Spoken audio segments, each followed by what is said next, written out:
everybody, welcome back. It is day 18.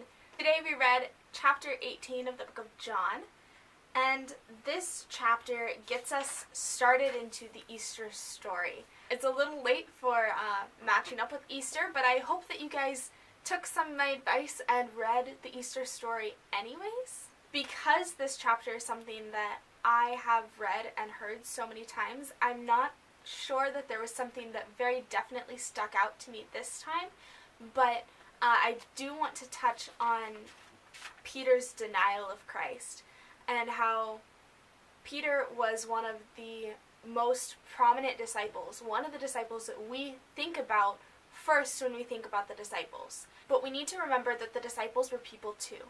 And I think the book of John does a fantastic way of describing this, and I think that we have really delved into this already.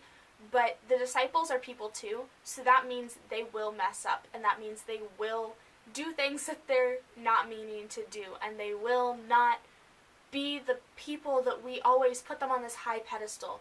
They're just people.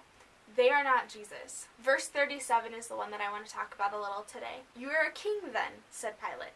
Jesus answered, "You are right in saying, I am a king. In fact, for this reason I was born, and for this reason I came into the world, to testify to the truth. Everyone on the side of truth listens to me." Jesus obviously knows what's happening. He knows what's up. He knows who he is. He knows why he's there. And throughout, I'm sure, his entire time on earth, he just kept trying to tell people, this is who I am, and this is why I'm here, and you guys aren't getting it, but eventually you will. Jesus knew what these people were going to do to him. He knew that they were going to crucify him, that they were going to torture him and beat him. And yet, even in his last hours, he's still trying to convince people that he is Lord and to follow him and to listen to what he's been saying. There's a lot of hate against Christians going on in our world right now. Not necessarily here in the U.S., while it does happen, but overseas. And there are Christians dying for the name of Christ. Jesus knew that he was going to die, and he was going to die an extremely brutal death. And he was still pointing people towards him. If we are followers of Christ, that means that we need to be willing to share the gospel with anyone and everyone, no matter if it might cost us our lives. Because this world is not where we are meant to be, and this world is not a place of comfort that we are meant to be in. This place is where we were sent to help others understand that there's a God who created this magnificent universe, and there is a God who loves us.